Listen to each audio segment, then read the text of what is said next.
I'm sure, but I'm really excited for us to hear from our next speakers. We're going to hear together from Neomi Bennett and Ryan Colaço. Ryan was somebody who, calling out racism on Channel 4, had his car smashed by the police, not once, not twice, but 3 times, and is still here fighting back against the racism we see entrenched in the state. And Neomi is a health worker who was dragged out of her car by the police, as people might have seen in the news not long ago. And both of them are here to say a few words to you, so let's give them a big welcome and a big round of applause. Neomi and Ryan. Yeah, she's shouting. Yeah, you're right, people. Let me put this down for a second. So, yeah, sorry about this. I'm not really a public speaker and that, but I'm pretty sure some of you have seen the stories that have gone around about me. I'm the guy that got the window smashed in by the police, and you know, last month my window didn't get smashed in, but it happened again. I got stopped and searched. I got a false fine for an illegal number plate that wasn't illegal. I had to contest that. I had my time wasted. I had to run around begging for a screwdriver to change my plates. And what we need to understand is that this is what they get away with constantly because of the system that we're under. The police have too much power, and this is when this is why they know they can get away with unlawfulness. Now, it's all under the Tory government. Boris Johnson's a big problem out here, yeah? With Trump, he wants to do a deal with Trump. It's a bit convenient that the BBC released a story about the terror threat here yesterday.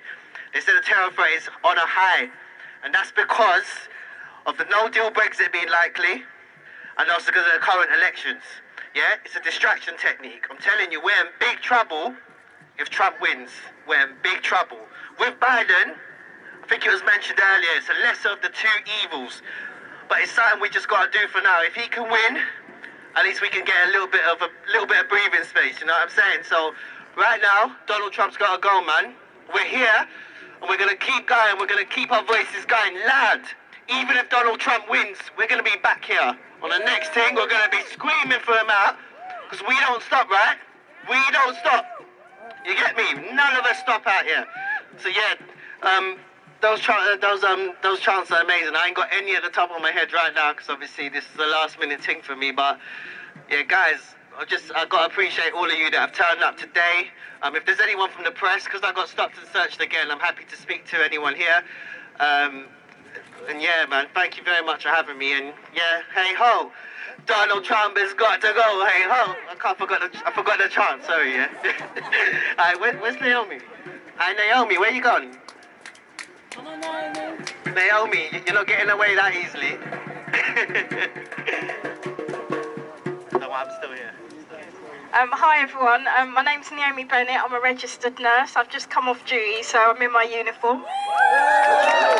Yeah, so I'll just give you a brief overview of my story. I own a car. When I bought the car, it had tinted windows at the side and back, all perfectly legal.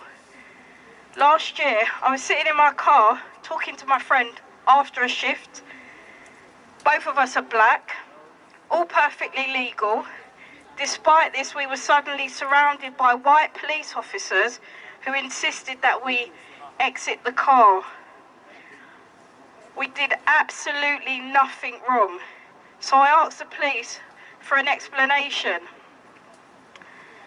No proper explanation was given, so I was worried that we might be being stopped and searched just because we are black.